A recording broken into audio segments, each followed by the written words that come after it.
بسم الله الرحمن الرحيم. الحمد لله رب العالمين والصلاة والسلام على أشرف الأنبياء والمرسلين سيدنا محمد وعلى آله وصحبه وسلم. مدحوينها جمهورية فدرالك الصومالية مدن حسن شيخ محمود، قدوميها أقل كسرة مدن عبد الحانش عبد الله، رئيس الوزراء قدومي كهجينك قولها شعبك رئيس الوزراء كهجينك أمان هلوانا لبض أقل وزير ددوينها فنانين iyo ciidamada qalabka sida amaankeena ku mashquulsan. Assalaamu calaykum waraxmatullaahi wabarakaatuh. runtii aadan ugu faraxsanahay inaan isku nimaadno abaalmarintii iyo sagootintii gudiyadii doorashada dhawaatada bandhiga soo maray abaabulayay in maaragtay caawa shahaadooyinka la guddoonsiinayo aanu joogjoog u ahaano aad iyo aadaan ugu faraxsanahay. runtii waxaa xusin mudan رئيس الوزراء محمد حسين روبلة markii xaalad dhabaftay oo la yaabanaa go'aamadii uu qaatay in doorashada ka dhabeeyo maaragtay asig oo riski badan u galay. runtii waa arrin taariikh aan la iloobaynin, mahadgaar baan u soo jeedinayaa. sida oo kale guddiga aan ogahay duruufaha ay ku shaqaynayeen iyo maaragtay guushii kama dambayska ah wax kasto istaak oo dhan la isku dayay ka soo gudbay oo na soo gaarsiiyeen aad iyo aad aan ugu mahadcelinayaa. sidaa oo kale markii xildhibaanada la xulay labadii oday nooga da'weynaa ayagana go'aanka geesanimada qaatay runtii muddo kooban ku suurtageliyey in guddoonkii golaha labada aqal la doorto. ayagana saas oo kale waa arrin runtii haddaan la helin dad daacada oo go'aanadaas qaata aan la helin doorashada ma suurtagaleen. annagun ilaahay naguma ceebaynin markii na soo gaartay anigoo gudoomiye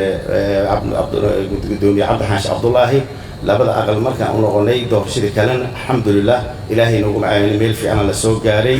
doorashadiina maanta in madaxweynihii jamhuuriyadda oo si sharaf leh loo soo doortay caawa nala fadhiyo shirka ilaahay baan ugu shukriinaynaa.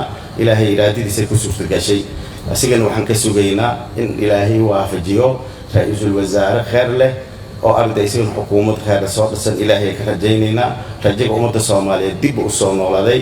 taas alxamdulilah maanta ilaahay shukrigiis maanta ilaahay mahadnaga mudan. iyo waxaan kala mahadcelinaynaa dhammaan qof kasto u soo duceeyay gacan ka geystay doorashada inay suurtagasho, inaan dadka dhibaato madaxa lugta la gelin dadkii maaragtay kusoo dadaalay oo dhan waan u mahadcelinaynaa. madaxweynahana waxaan maaragtay ka rajaynaynaa inkastoo qofka marka hore kor laga garangalin karin oo maaragtay qofada marka hore u malaynayso inuu wanaagsan yahay marmarna si kala noqdo. ra'iisul wasaare maaragtay wixii la soo maray og oo maaragtay ummadan maamulka xukuumadda meelaha ugu muhiimsan waaye oo maaragtay ee dalka ku badbaadi karo. ra'iisul wasaare maaragtay inuu noo soo dedejiyo asiga oo maaragtay dhinac kasta ka fiirinayo, taasna asigaan ka sugaynaa insha allah. waxaan maaragtay anigi warkayga inaan sii badiyo caawa maaragtay ma rabo, laakiin waxaan rabaa ummadda Soomaaliyeed oo runtii aad muraalkeed u dhaawacmay. ani runtii madaxda intaanad hadda la doortay waa is aragnay, welina talooyin badan waa noo harsan yihiin. waxaan garwaaqsannahay maadaama Soomaalida marka hore waxay u badnayd waxay dhihi jireen dhiig cusub isbedel doonanahay la iska dhihi jiray. tijaabo maaragtay marka la gali jiray oo cusuba aad loo jeclaan jiray.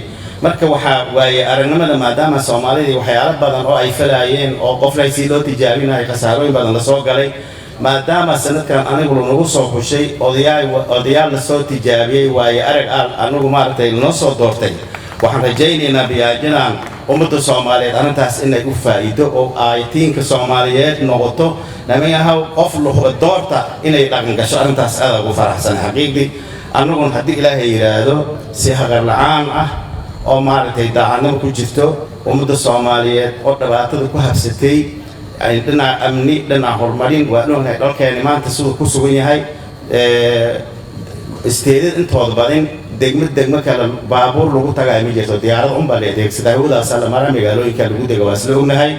magaalada xamar caasimada aan joogna wax ku dhex jira iyo xaaladda lagu noolyahay waa ognahay. shacabka Soomaaliyeed si argagax iyo naxdin ay u noolayeen dul ay ku jiraan. arrintaas isbeddel in maaragtay ummadda Soomaaliyeed dareento si daacadnimo ah anigu isku mashquulaynin in ilaahay tubta toosna tirso ilaahay ka barinayna insha Allah rajab ummadda Soomaaliyeed inuu soo noolaado yani dhibkii saarnaa dawladdan cusub oo maanta la dhisay oo habeenkii wadabtiin madaxda guddoonka baarlamaanka waxaa la doortay habeenkii loo malaynayo inay ahayd Laylatul Qadar arrintaas ilaahay baan waafajiyay habeenkaas kadibna wax dhibaato ilaahayna ma tusin ummadda Soomaaliyeed sanadkan xarabka uu ku joogay kii gudaha joogay kulli maartay in ilaahay la bariyo aad ay ugu waafaqday anigu waxaan aaminsanahay in ilaahay ducaadan aqbalay marka waxaan rajaynaynaa isbeddel khayr leh ummadda Soomaaliyeed dhibaatada ka baxdo dawladnimeed oo dhaqan gasho taas ilaahay ka barinaynaa warka ma dheeraynayo aad iyo aad u mahadsantiin assalaamu calaykum wa rahmatullaahi wa barakaatuh